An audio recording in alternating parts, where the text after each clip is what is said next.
Bueno, pues vamos a continuar con el doctor César Llanes Guandique.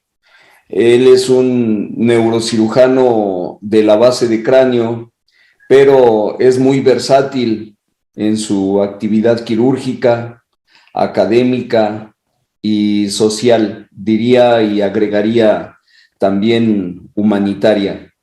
El doctor César Llanes se caracteriza en primer término por su entusiasmo por la academia y llevar a la práctica de la neurocirugía con mucha capacidad.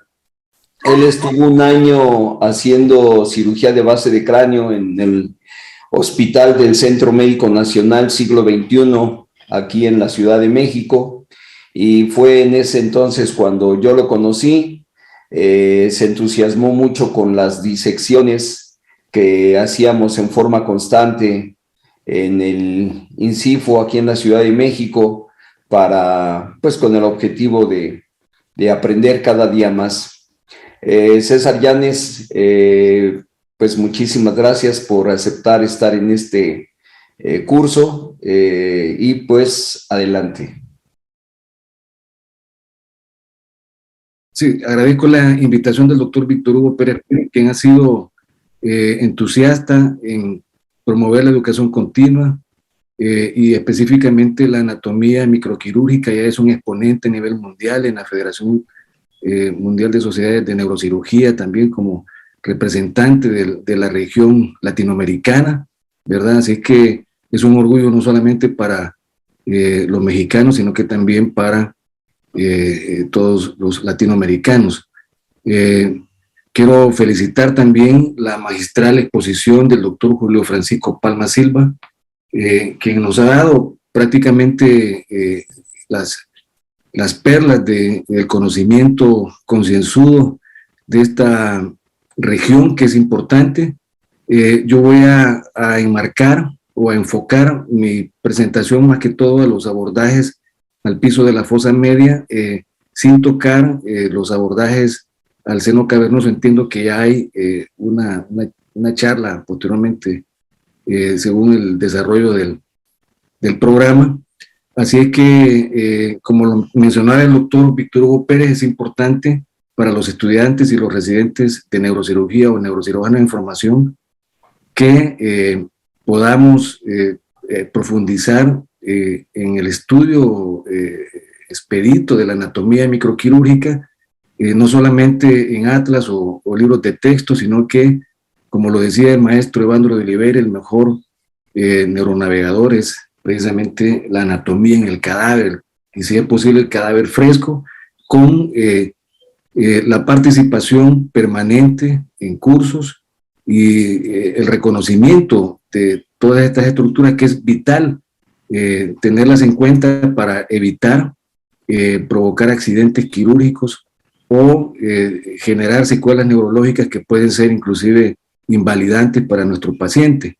Y ya vimos lo rico de la anatomía a ese nivel, ya lo expuso magistralmente el doctor Palma Silva, así que es importante, recalco, practicar una y otra vez estos abordajes, el reconocimiento de la anatomía para ir mejorando nuestras habilidades y nuestras destrezas. De hecho, necesitamos ir a tocar, ir a sentir, a tener la experiencia del uso de los instrumentos que son prácticamente proyecciones de nuestras manos de manera digitales, digamos, donde podemos también mejorar o ahondar también en la destreza de poder percibir, pues, a través de los instrumentos, digamos, la consistencia de los tejidos y la manera de poder realizar las diferentes disecciones. Bien. Ahora, los objetivos de mi charla los he enmarcado en lo siguiente. Primero, reconocer las diferentes variantes de los abordajes quirúrgicos al piso de la fosa media, Hay muchos abordajes, los cuales han venido sufriendo o, digamos, experimentando modificaciones con el paso del tiempo. Ya vamos a ver todo dirigido a mejorar, pues, el abordaje, a minimizar también la posibilidad de provocar algún tipo de lesión en el cerebro. Estos abordajes al piso de la fosa media son considerados como abordajes de cirugía de base craneal, y prácticamente la filosofía de los abordajes a la base del cráneo es precisamente remover la mayor cantidad de hueso para evitar retraer por largas horas los tejidos cerebrales que vayan a provocarnos contusiones, hemorragias, fenómenos isquémicos, y que esto a la postre vaya a generar secuelas neurológicas que sean invalidantes para nuestro paciente. También adecuar el abordaje quirúrgico al tipo de lesión. Es importante que desde el preoperatorio, con nuestros estudios de imágenes, podamos inferir qué tipo de lesión, si es un tumor, por ejemplo, qué tipo de lesión histológica tenemos enfrente, ¿verdad?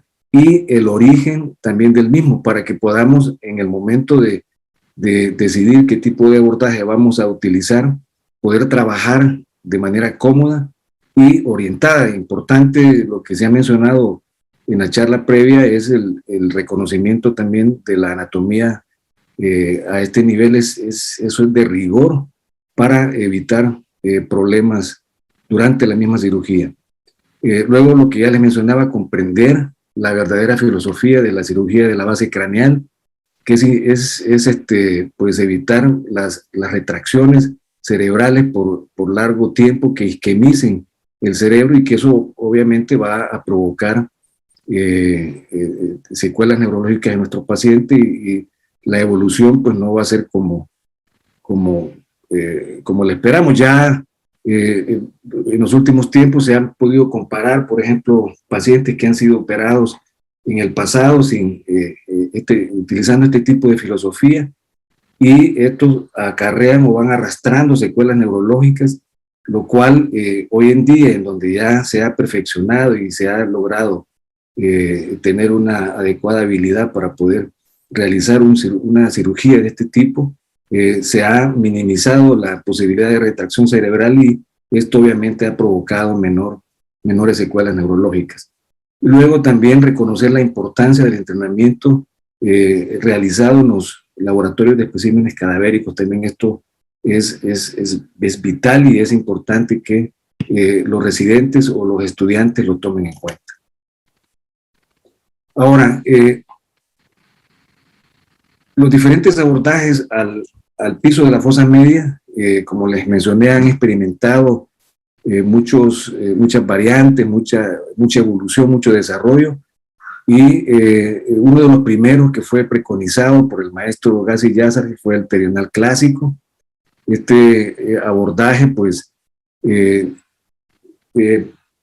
incluye pues no solamente el tratar de abordar al piso de la fosa media, sino que también describe el tipo de posición, la flexión, la rotación del cráneo también.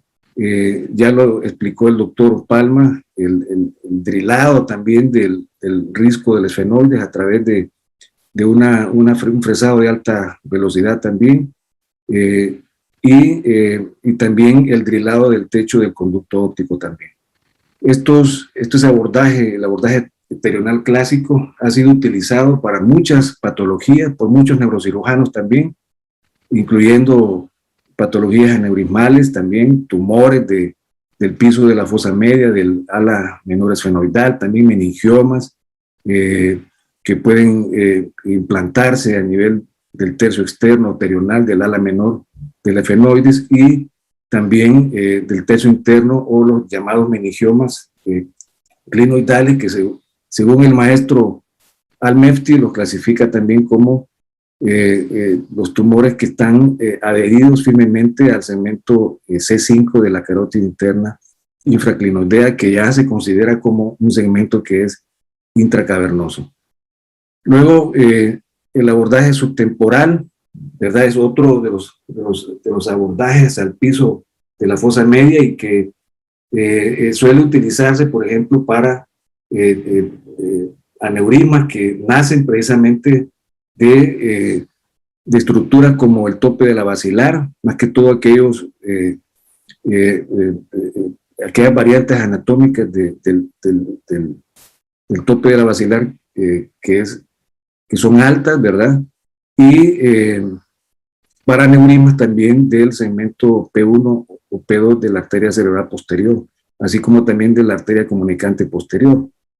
El problema de este abordaje subtemporal es precisamente que hay que elevar el lóbulo temporal y en cuanto al drenaje venoso, ya lo explicó el doctor Palma, de la cara, de la superficie del lóbulo temporal y parte de la región inferior del lóbulo parietal también, y ahí se origina la arteria anatomótica inferior o vena de la B que va a drenar a un sector que está precisamente entre el seno transverso y el seno sigmoide, y con la retracción del lóbulo temporal podríamos de alguna manera también desgarrar esta vena y ocluir o bloquear el libre drenaje venoso a ese nivel, y eso provocarnos congestión venosa, edema cerebral e inclusive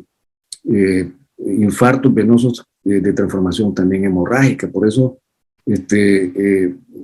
hay que utilizarlo, pero tomando en cuenta esta situación, ya les voy a presentar posteriormente en uno de los especímenes trabajados junto al doctor Víctor Hugo Pérez, también aquí hay variantes anatómicas a ese nivel y donde pueden existir no solamente una desembocadura, sino que múltiples desembocaduras de la misma vena de la B, y si se secciona, eso podría representar prácticamente una catástrofe para nuestros pacientes, no solamente en el posoperatorio, sino que durante el transoperatorio. Veamos, también tenemos el abordaje perional pretemporal. Esto fue, digamos, un complemento del perional clásico preconizado por el maestro Gassi Yazdarin. Acá los mayores exponentes de él fue Sano y el maestro también Evandro de Oliveira, en donde lo que hacen es complementar a todos los pasos quirúrgicos descritos por el maestro Yazdarin, la apertura de la cisura o de la cisterna silviana con todos sus compartimientos, ¿verdad? La separación del lóbulo temporal del frontal con sus adherencias aracnoidales también, el seguimiento de las venas silvianas hasta su desembocadura en el seno esfenoparietal también, y la exposición plena de la carótida interna, del quiasma óptico también, y inclusive de la cisterna prepontina. Todo eso se puede lograr con este abordaje modificado. En el pasado, el perional clásico, simple y sencillamente se colocaban retractores, uno en el lóbulo frontal, otro en el temporal, y con maniobras de retracción que duraban casi durante toda la cirugía. Eso provocaba edema, contusiones, etcétera, y no fue hasta que no se desarrolló este abordaje a través el acceso a las cisuras silvianas que pudimos o se pudo minimizar pues la retracción cerebral y tener una mejor visual de las estructuras, ya sea anatómicas o de las lesiones, ya sea tumorales o aneurismáticas, en el caso en donde el abordaje haya sido escogido para ir a clipar, por ejemplo, un aneurisma cerebral, ¿verdad?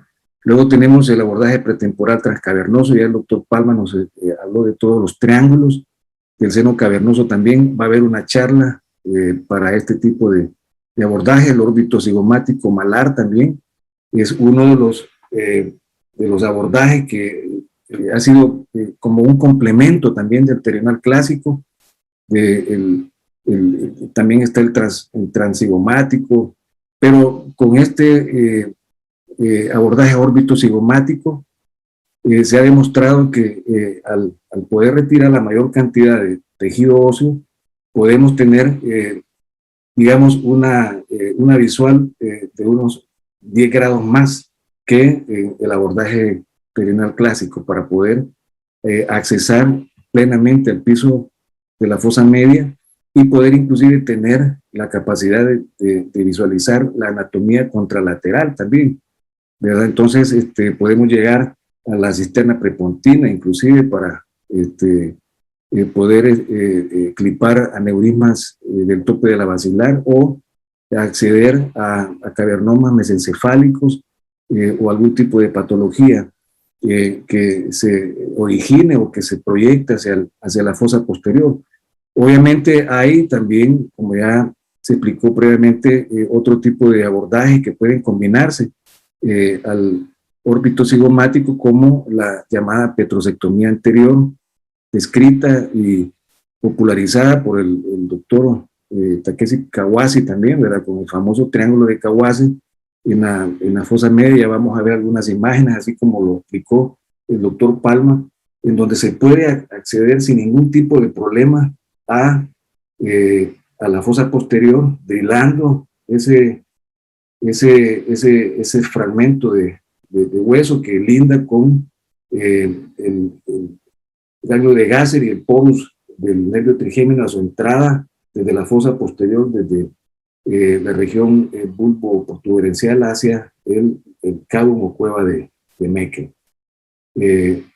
Luego tenemos los abordajes también mínimamente invasivos, el miniterional, que ha sido, digamos, utilizado ampliamente por profesionales de alto prestigio en México, como el doctor Edgar Natal, o en Chile, el doctor Jorge Mura también. Ellos, digamos, se enfocan en que con este abordaje que puede representar craniotomías de 2 a 5 centímetros perionales, ¿verdad? Pueden accesar fácilmente, inclusive hacia la clinoides anterior, poder realizar la clinoidectomía anterior e inclusive llegar hacia la cisterna prepontina para poder clipar aneurismas del tope de la basilar, siempre y cuando no haya edema cerebral, no haya hidrocefalia, no haya tampoco tomos, por ejemplo, arteriales a ese nivel de proyección posterior, ¿verdad? Por la posibilidad de que a través de este abordaje pueda romperse también el aneurisma, ¿verdad?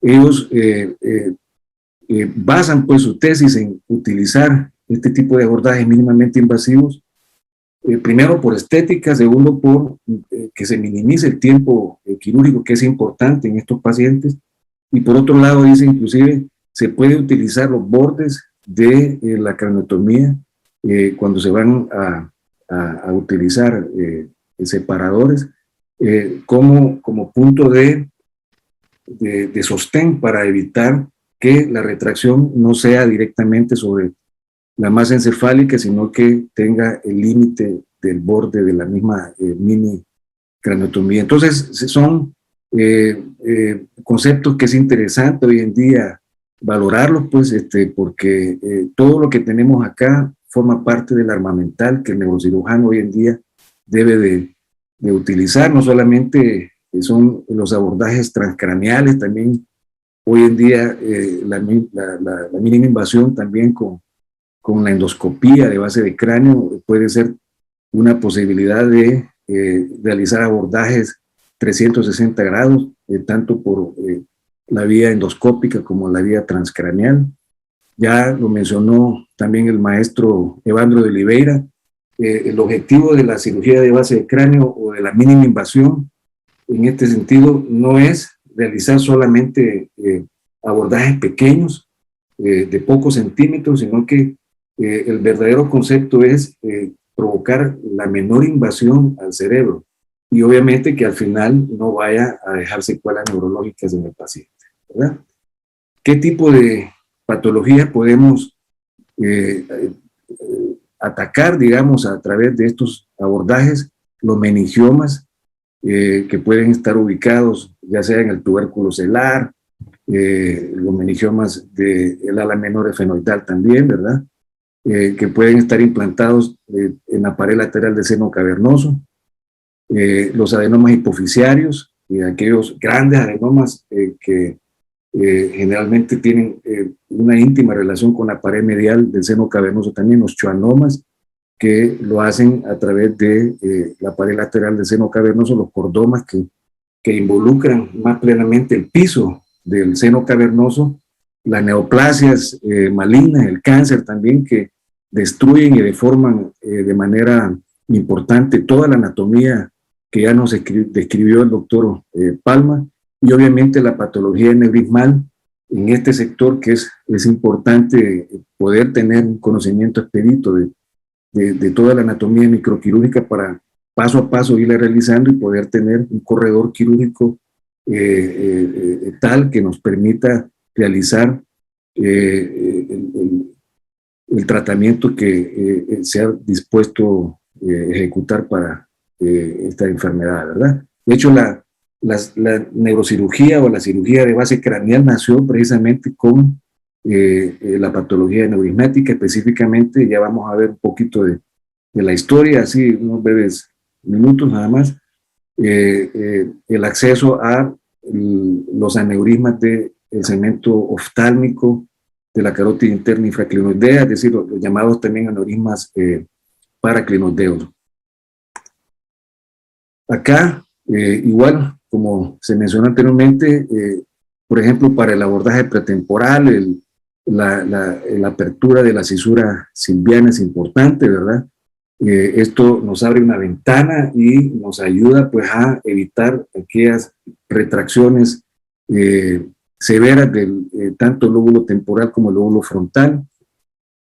Acá tenemos una base encefálica, una base craneal también, donde podemos ver el plano esfenoidal, el ala menor esfenoidal, que fue descrita originalmente en el 26 por Cushing, en 3 segmentos: el perional o tercio externo, el alar o tercio medio y el clinoidal o tercio interno también. Acá le mencionaba que el maestro Al-Mefti describe a los meningiomas que nacen precisamente de este segmento clinoidal de la arteria carótida interna como los tipo 1 o bonal como los tipo A, ¿verdad? Vemos el quiama óptico, los nervios ópticos penetrando al conducto óptico también. Aquí vean que se ve casi a trasluz el nervio óptico penetrando al cono orbitario, ¿verdad? La arteria carótida interna, que se divide pues en arteria cerebral anterior y arteria cerebral media también. La cara mesial del lóbulo temporal. Por acá vemos abajo el tercer nervio craneal. Para los estudiantes hay que dejar bien establecido que estos pares craneales que van a acompañar al seno cavernoso están dispuestos de la siguiente manera. El tercer par craneal o motor ocular común cursa a través del techo, del piso, del techo del seno cavernoso.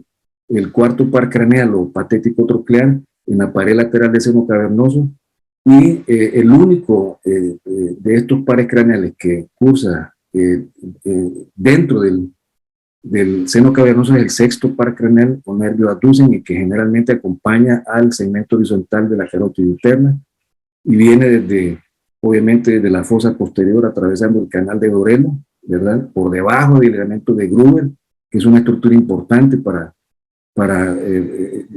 reconocerla también, y luego pues se dirige junto con los otros 3 pares craneales y la rama B3 del nervio trigémino hacia la hendidura efenoidal superior para penetrar precisamente por la parte lateral del cono orbitario a el mismo cono orbital, ¿verdad?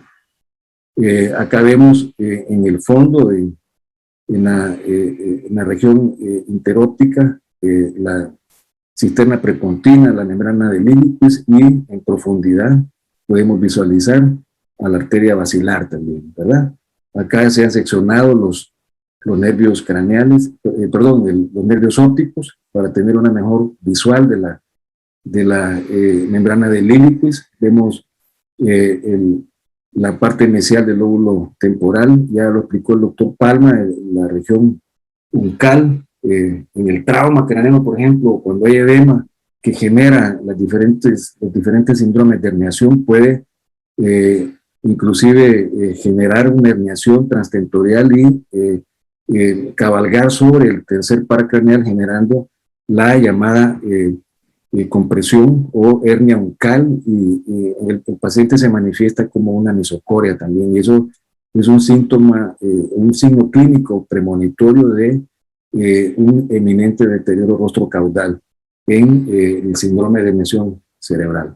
Acá vemos el segmento M1 de la arteria cerebral media, y vemos también un nutrido grupo de ramas que nacen de este segmento y que son las lentículos estriadas, y junto con las tálamo perforantes que nacen del segmento P1 de la arteria cerebral posterior, están involucradas en los fenómenos hemorrágicos que se acompañan en los pacientes con problemas de hipertensión arterial, ¿verdad? Son los sitios que más frecuentemente generan hemorragias porque hay ruptura de estas arterias, ¿verdad?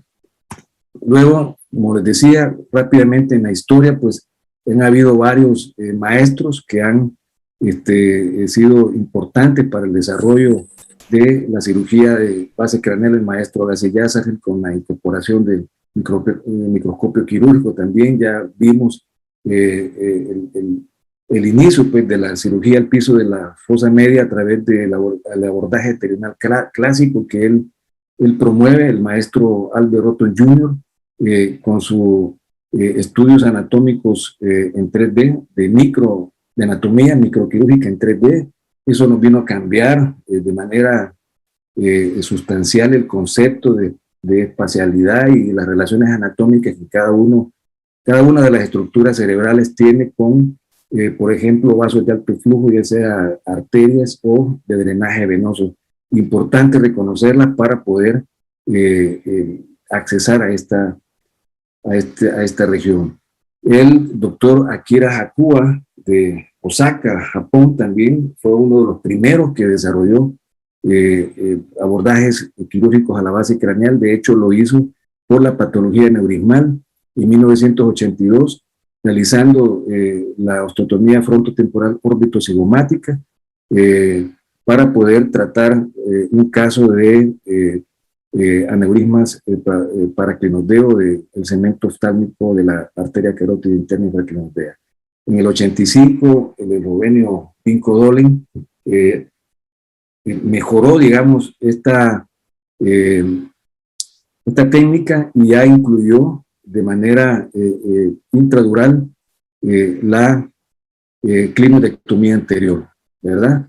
El doctor Takeshi Kawase, ya lo comentamos anteriormente, que describió, pues, el triángulo de Kawase para poder realizar la petrosectomía anterior, y en muchos casos utilizar, por ejemplo, abordajes combinados, ya sea un abordaje órbito-cigomático junto con una petrosectomía anterior para tratar, por ejemplo, schwannomas o meningiomas que involucren el nervio trigémino, ¿verdad? En donde hay una amplia proyección del meningioma a la cueva o cabo de Meckel, pero que también se origina desde la fosa posterior, desde el origen aparente del nervio trigémino en el tallo cerebral. También el doctor Drake, canadiense, impulsó también este tipo de abordajes a la base craneal a través de una clinodectomía, pero con un abordaje subdural también.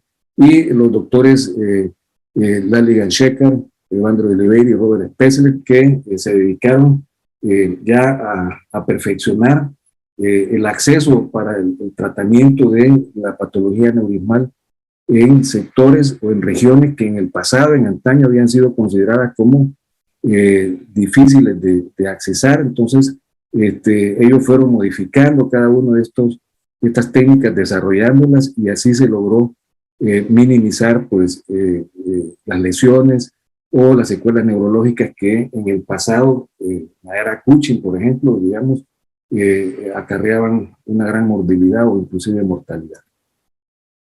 Luego tenemos aquí una base craneal en donde son preparados también que hicimos en el pasado junto al doctor Víctor Hugo Pérez Pérez. Acá tenemos una representación para los estudiantes de medicina de, por ejemplo, un meningioma que nace de la región del peñasco, del temporal, ¿verdad? Tenemos meningiomas que pueden nacer plenamente del piso de la fosa media también, o aquellos que se originan del tubérculo celar, ¿verdad? Para cada uno de ellos tenemos que escoger un abordaje ideal, un meningioma también, el tercio interno del ala menor efemendal, que involucra el segmento C5 de la arteria carótida interna. Ya lo decía el maestro Almefti, que este sector es pobre en aracnoides y los meningiomas que se originan a ese nivel tienen una firme adherencia en la adventicia del vaso y que en ello pues no es muy aconsejable removerlos de manera total, ¿verdad? Por la posibilidad de romper el vaso. Recuerden que es un vaso de alto flujo y puede matarnos a un paciente en minutos. Entonces, mejor nos vale dejar un pequeño fragmento y quitar el volumen tumoral para descomprimir, y ese pequeño fragmento de herido puede después diferirse o referirse a radiocirugía, a todos los tratamientos de adyuvancia que ya conocemos para mantener control del crecimiento tumoral. Luego, los meningiomas que nacen precisamente del tercio medio del ala menor efemendal, o también los terionales, que estos pues pueden tratarse ya no con un abordaje tan extenso como la osteotomía frontotemporal orbitocigomática, sino que podemos utilizar inclusive un abordaje terional clásico, como lo mencionó el maestro Gazi Yazargil, o un abordaje transcigomático también, que sí nos podría ayudar. Luego, rápidamente, ya lo mencionó el doctor Palma, pero solo quiero hacer nada más hincapié el proceso clinodiano anterior, que es importante reconocer la anatomía, porque es vital para poder realizar cualquiera de los abordajes al piso de la fosa media que involucre lesiones a ese nivel. Es importante que podamos reconocer también el proceso clinodiano anterior, que tiene un componente lateral y dos componentes mediales. Ya lo explicó el doctor Palma. El proceso clinodiano anterior es la parte final del ala menor efemendal, que comienza con el nivel del terium, ¿verdad? Que en la exocara del hueso temporal pues es el terium y corresponde a la parte de la escama del temporal donde se hace orbicular. Luego este proceso clinodiano anterior está sujeto a través de 3 pilares básicos. Lateralmente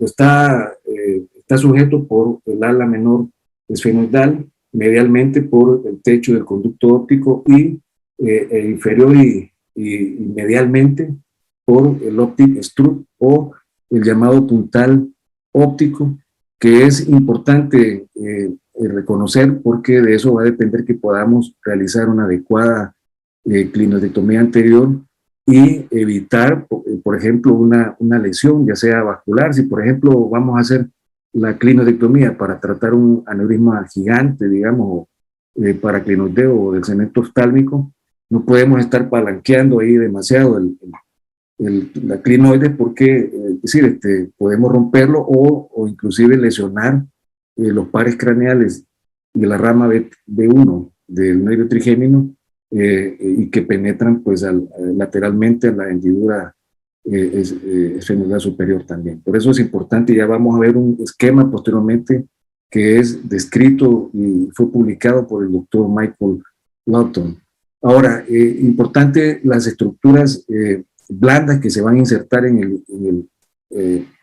el proceso clinodiano anterior, y es el ligamento falciforme, la superficie enteromedial del tentorio, el ligamento petroclinodiano anterior y posterior, y el repliegue dural clinodeo también. Acá una base craneal seca rápidamente, solo para dejar en claro, ya sé que lo mencionó el doctor Palma, pero acá tenemos el agujero magno, ¿verdad? Acá el tallo cerebral penetra a la cavidad intracraneal y en la región bulbo-protuberencial está el origen real del séptimo par craneal, el cual sale y se acompaña del nervio vestibular, y forman el complejo 7 y 8 y penetran al meato auditivo interno. Acá dentro del tallo cerebral está una rodilla, ¿verdad? Que es la primera rodilla del nervio facial, y luego acá dentro de la porción petrosa está la segunda rodilla. Aquí llega el nervio intermedio del nervio facial al ganglio geniculado, y luego da origen, ese nervio intermedio del facial, da origen al nervio petroso superficial mayor, o en sus siglas en inglés el GSPN, y discurre a través de la hendidura esfenopetrosa, ¿verdad? Hacia el agujero lacerum. Acá baja a la región pterigomaxilar, ahí está otro ganglio que es el ganglio óptico, y luego da un segundo relevo a la órbita para inervar la glándula lagrimal. Por eso es importante reconocer, y en la mayoría de abordajes quirúrgicos a la base del cráneo, específicamente cuando se va a realizar una osteotomía órbito-cigomática, es importante durante el peeling de la fosa media, ya lo mencionó el doctor Palma, y en donde despegamos esa doble capa de la dura madre que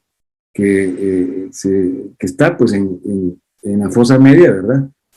Tenemos que exponer ese nervio, porque en profundidad podemos encontrar en primer lugar el músculo tensor del tímpano, y más profundamente la trompa de Eustaquio, o la llamada tuba faringea actualmente.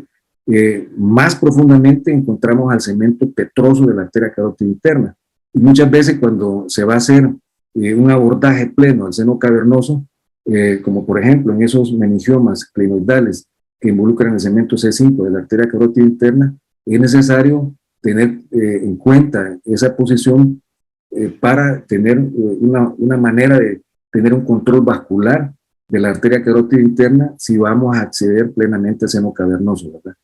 Antes lo que se hacía era el clipaje temporal de la arteria carótida interna a nivel de segmento C2 en cuello, ¿verdad? Pero acá se tiene esa posibilidad. Hoy en día, inclusive con el progreso de la terapia endovascular neurológica, se pueden hacer también bloqueos con balón dirigidos durante la cirugía. Se puede trabajar en equipo junto con terapia endovascular neurológica para evitar hacer esto.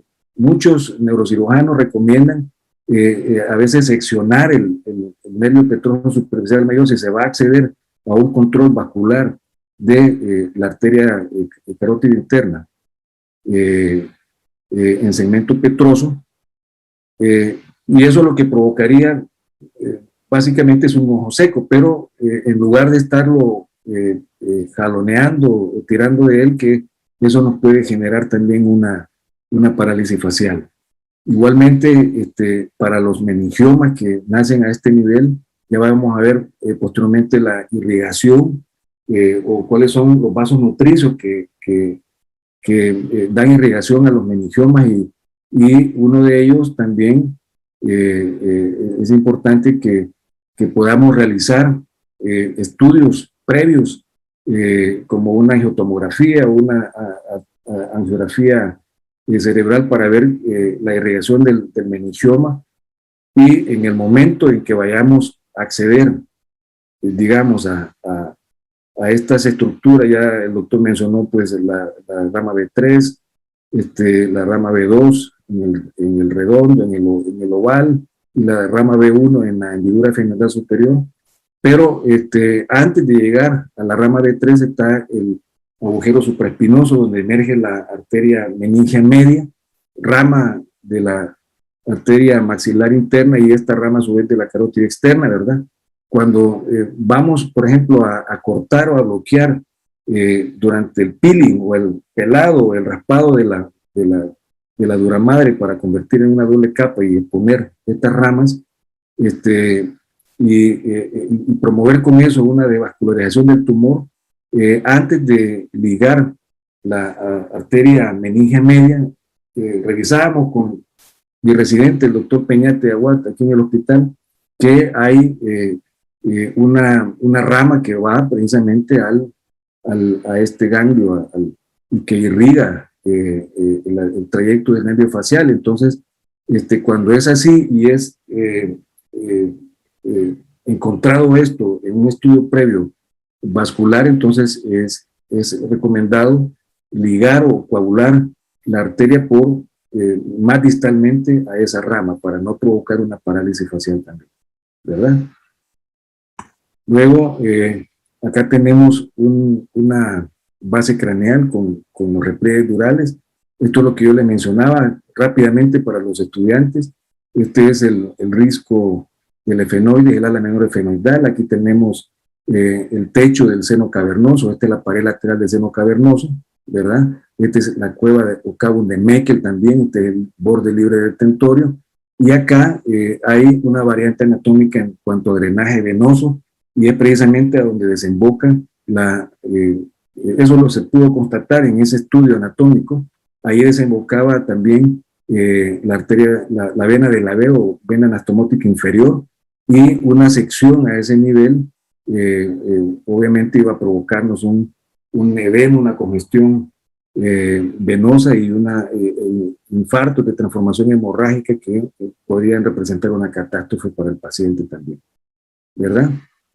Luego, esta es otra vista también, donde podemos ver la región celar, el tallo hipoficiario, la glándula hipoficiaria. Acá vemos las clinoides anteriores y las clinoides posteriores. Aquí emerge la carótida interna ya supraclinoidea. Aquí están los nervios ópticos que penetran al conducto óptico, el plano esfenoidal, el tubérculo celar, el dorsum celar, para poder acceder acá a este segmento oftálmico de la carótida interna. Es necesario que podamos realizar la clinodectomía anterior, ya sea de manera extradural o intradural, para poder exponer el nervio óptico. Hay que fresar el conducto óptico también, y la parte lateral del hueso esfenoidal, del ala menor esfenoidal. Y obviamente reconocer también, hay estudios de una universidad, ya lo vamos a mencionar posteriormente, de variantes anatómicas del optic stroke o el puntal óptico, que es importante saber para planear el tipo o la forma en que vamos a realizar la clinodectomía anterior. Con esto tenemos la plena certeza que vamos a poder tener acceso a este segmento oftálmico y poder tratar la patología aneurismal, más que todos los aneurismas paraclinoideos. Rápidamente acá tenemos un seno cavernoso ya expuesto también, ¿verdad? Donde vemos el sifón carotídeo, ¿verdad? El sexto par craneal, las tres ramas del ganglio de Gasser, también el nervio petroso superficial mayor, la arteria meningia media. Rápidamente acá el ala menor de efenoides, el plano efenoidal, tubérculo celar, dorso celar, ¿verdad? Acá tenemos el optic strut y la clinoides anterior, ¿verdad? Esta es la forma en que se retira, ¿verdad? Acá tenemos al sexto par craneal que viene del canal de Dorelo, este es el ligamento de Gruber, y aquí tenemos ya expuesta la arteria oftálmica también con una clinodectomía anterior realizada también. Este es el optic strut, estas son las variantes anatómicas, ¿verdad? Reconocidas, ¿verdad? Se pueden mandar reconstrucciones sagitocoronales también de una tomografía para poder identificar el ángulo de conformación del pilar óptico, ¿verdad? Este es un diagrama del doctor Michael Lawton, donde describe paso a paso la clinodectomía anterior para exponer este tipo de aneurismas, quita el anillo dural externo y el interno, y este es el segmento C5 o segmento clinoidal, que ya todos consideran como un segmento de la arteria carótida interna intracavernosa. Este es el triángulo de Kawase, que es fresado para poder llegar a lesiones de la fosa posterior. ¿verdad? Esto es lo que ya le mencioné del doctor Al-Nefti y la clasificación de Bonal respecto a los meningiomas. Esta es la irrigación también, ya sea de tumores implantados en el tubérculo cerebral, el ala menor del efenoides, o el terium o el tercio interno de la clinoide, ¿verdad? Luego acá, para un abordaje frontotemporal órbito-cigomático con eminencia malar en su máximo punto, ¿verdad? Una visión curvilínea. Perdón. Acá, la preservación de la rama frontal del facial, que con una disección del músculo temporal interfacial también, ¿verdad? El cadáver, el acceso al paquete supraorbitario, ¿verdad? Y convertir el agujero en un surco también para liberar y evitar que nos vaya a dejar una anestesia dolorosa, ¿verdad? Acá, un acercamiento, esta es la región a involucrar también, ¿verdad? El drilado de la craniotomía, la exposición del malar y el arco cigomático, la unión fronto-cigomática también. Al retirar el cigoma, podemos ganar más espacio para poder evitar retraer y tener una visual, un ángulo de visual ganado de 10 grados. También es la osteotomía dentro de la órbita, bordeando la hendidura femoral superior y llegando hasta la inferior para poder hacer el corte, ¿verdad? Luego acá, ¿cómo se dice? Se hace la clinotectomía anterior también, ¿verdad? Y se convierte en un solo agujero, pues, uniendo el canal óptico junto con la hendidura femoral superior, ¿verdad? Estos son dibujos del maestro Lalian Shekhar, de ubicaciones de meningiomas a ese nivel y el involucramiento de estas estructuras. Aquí está la carótida interna intrapetrosa, el músculo tensor del tímpano y la tropa de Eustaquio también, para que se puedan ubicar. Aquí ya se ha desarrollado ya en dos segmentos la barra órbito-cigomática y la posición de la órbita, ¿verdad? Aquí ya se hizo el peeling de la fosa media junto con la remoción de la clinoides anterior. Aquí ya se expone y nos disponemos a hacer la apertura dural también, ¿verdad? Esto es lo que tratamos de evitar durante la retracción cerebral también. Solo voy a presentar los casos rapidito ya. Este es un paciente del sexo femenino en la cuarta década de su vida, meningioma del ala menor efenoidal gigante. Este es el abordaje quirúrgico, el flap óseo en dos componentes o barra órbito-cigomática, acá con las mini placas de titanio ya colocadas para la reconstrucción. Acá la apertura dural. Para los estudiantes de medicina vean la diferenciación entre el tejido cerebral y el tejido tumoral. Este es otro tipo de meningioma para que vean la consistencia variada que pueden tener. Acá podemos ir retirándolo poco a poco con microtijeras, con un aspirador ultrasónico también.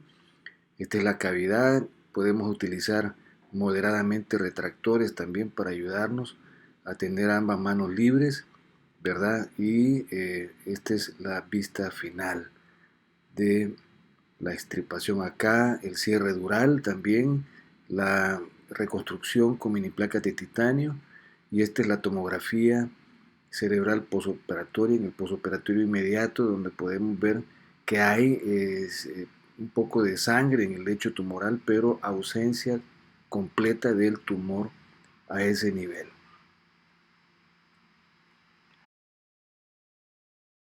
Esta es una paciente del sexo femenino en la sexta década de su vida con reintervención de una tumoración sólida y quística a nivel del ala menor efenoidal, la craneotomía órbito-cigomática con la resección de la barra órbito-cigomática, la apertura dural. Esta paciente había sido radiada previamente, la extirpación del tumor de forma completa y la sutura dural, la reconstrucción con puntos de sutura, la tomografía postoperatoria. Este es un paciente del sexo masculino en la tercera década de su vida con una lesión línea media, un macroadenoma hipofisiario de estirpe invasor. Se operó transcranealmente, resecando el 50% de la tumoración por ser muy sangrante. Nos cursó con un tercer par craneal del lado derecho. Luego obtuvimos una torre endoscópica, se hizo un abordaje endoscópico endonasal transeptosfenoidal y se resecó prácticamente el 100% de la tumoración, pero el paciente nos cursó con un síndrome hipotalámico. Este es un paciente en la sexta década de su vida, había sido operado hace 30 años por un abordaje lateral de órbita por una tumoración intraorbitaria. Presente recidiva de la tumoración, se le practica un abordaje de fosa media a través de una orbitotomía del lado izquierdo. Tenía un cuarto par tomado. Este es el transoperatorio donde se puede visualizar, una vez removido el ring orbitario, la resección por disección de la masa tumoral que está sobre el globo ocular y lo protruye, ¿verdad? Fue extirpada en su totalidad. Esta es la reconstrucción con mini placas de titanio también. Este es el posoperatorio donde podemos ver la movilidad del globo ocular con un cuarto par tomado. Este otro caso es un paciente del sexo masculino, quinta década de su vida, con amaurosis progresiva bajo izquierdo y lesión en crecimiento intraconal. Esta es la craneotomía, previamente la posición, la orbitotomía y exposición del globo ocular. Acá la resección en progreso de la tumoración para liberar el nervio óptico también. El paciente nos cursó después con un linfoma gástrico y fue referido a hemato-oncología para tratamiento de adyuvancia. Esta es una paciente en la tercera década de su vida que fue intervenida en un primer tiempo quirúrgico de una osteotomía frontotemporal órbito-cigomático del lado izquierdo, en una sola pieza. Sin embargo, nos desarrolló una hemorragia occipital, por lo cual, además del edema cerebral, hubo necesidad de pasarla de nuevo para ampliar la craniectomía y fue aplazada la cirugía. Está en proceso de preparación. Esta es la tomografía, la resonancia magnética última que se le ha tomado, y esta es la reconstrucción sagitocoronal en 3D de su tomografía. Podemos ver una masa extensa a nivel del piso de la fosa media del lado izquierdo, que inclusive eroda la pared lateral de la órbita y el piso de la fosa media también. Estamos preparándola para poder operarla, ¿verdad? Por situaciones de la pandemia también eso nos dificultó un poco. Sin embargo, ahorita en este momento está en buenas condiciones óptimas para poder ser intervenida. Les tendré el progreso del caso cuando ya haya sido intervenida quirúrgicamente. Y obviamente para los estudiantes, los residentes y neurocirujanos en formación es importante recalcar la importancia de la práctica en los talleres, en los workshops, en el cadáver, si es posible en cadáver fresco también. Parte de la experiencia que he tenido a la par del maestro Víctor Hugo Pérez Pérez con las disecciones y abordajes quirúrgicos a la base del cráneo en talleres con cadáveres frescos también. Hemos visitado otras latitudes como la Unión Americana en Fort Worth, Texas, Dallas. Así es que importante ir a reconocer todas estas estructuras, no solamente la estructura ósea, sino también la vasculatura, ya sea arterial como venosa, poder sentir, poder percibir la consistencia de los tejidos, reconocer también las estructuras profundas de la base del cráneo, el seno cavernoso, sus triángulos, etcétera, para poder aplicar todos estos conocimientos al paciente vivo. Antes de pretender hacer una cirugía en un paciente vivo, tenemos que ir al taller. Es ineludible esta total verdad. Muchas gracias. Este es el volcán Izalco, que ya lo visitó el doctor Víctor Hugo Pérez en las ciudades de Sonsonate, llamado Faro del Pacífico en el pasado, que estaba en actividad en la década del 60, 70. Se construyó un hotel de montaña para poder ver ahí las las llamas de fuego que lanzaba el volcán, y era visto por todo el mundo, inclusive era por los marineros, ¿verdad? Pero el día en que se inauguró precisamente el hotel, en ese día se apagó el volcán. Yo le decía al doctor Víctor Hugo Pérez que cómo es la naturaleza de Saya también, ¿verdad? Y cómo es el hombre a veces osado. Así es que es lo que les traía, doctor. Espero haber cumplido las expectativas también. Esto da para hablar más, y espero pues que en una fecha futura podamos también seguir platicando. Muchas gracias a todos los asistentes. Gracias, César Yáñez. Una extraordinaria plática, una muy buena cátedra la que has dado. También Julio Palma en la primera exposición que tuvimos hoy, pues una plática muy enriquecedora. Los felicito a ambos. Es una grata sorpresa ver la calidad en el trabajo neuroquirúrgico que están realizando. Y pues no sé si haya algunas preguntas, algunos comentarios. Aquí quiero aprovechar para comentarles a todos ustedes que tenemos al doctor Radamés Ramírez Cano, quien es neurocirujano egresado del Hospital de Especialidades del Centro Médico Nacional Siglo XXI, y que fue nombrado hace algunos días como el próximo secretario de la Asociación Mexicana de Cirujanos de Columna, de tal manera que va a haber una actividad muy fuerte por la trayectoria y el entusiasmo que pone el doctor Radamés en esta área. Felicidades, Radamés Ramírez.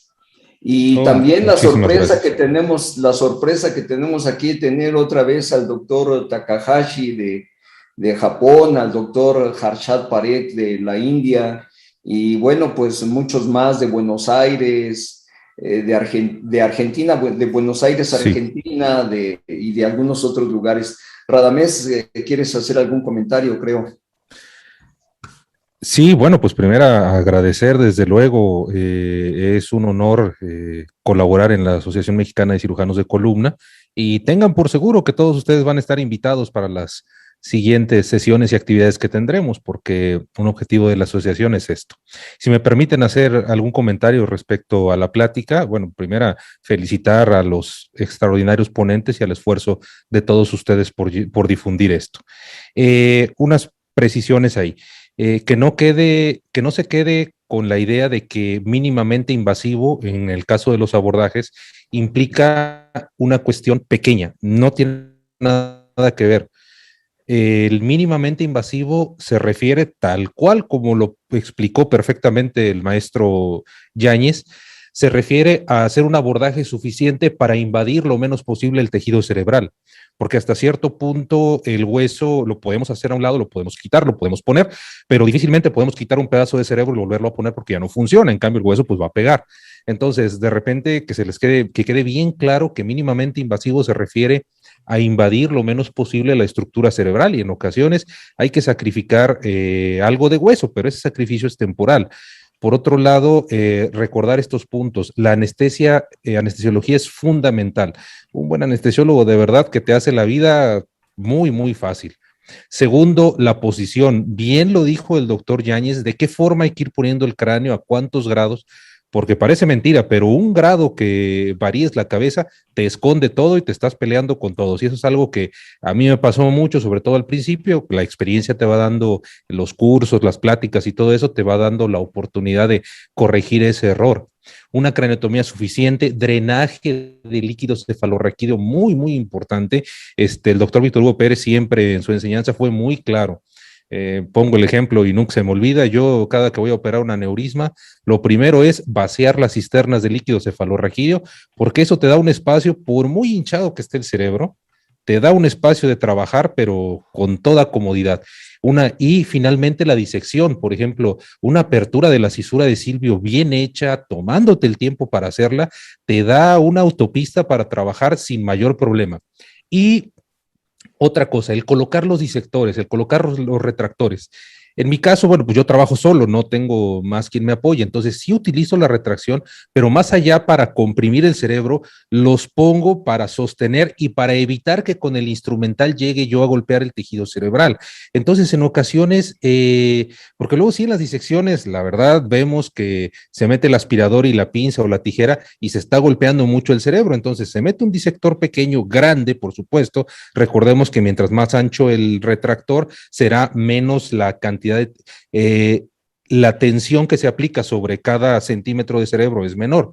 Entonces se pone el disector y sobre ese se van diseñando los instrumentos para evitar traumatizar el tejido cerebral. Entonces, esas precisiones que el doctor Yáñez nos hizo en la plática son perfectas y que no se olviden. Y finalmente, ayer, en el webinar de ayer fue muy claro, la anatomía es base para poder entender y para hacer todo esto. Muchas gracias y felicidades a todos los participantes y estoy a sus órdenes. Dr. Takahashi, we are very glad to see you here in this webinar. Takashi, buenos días. Él está aprendiendo español, Victor. Buenas noches. Yo soy Takashi Kon. Very informative lectures. So I'm studying anatomy and anatomical and both neuroanatomy and Spanish. And I will attend as possible. This is a Saturday night, Saturday night, midnight. But I keep attending. Bienvenidos, Takashi. Gracias. Gracias. Gracias, doctor Takashi. ¿Algún comentario que quieran hacer o pasamos a esta prueba de Yahoo? Kahoot. Que es un juego, ¿verdad? We won Kahoot.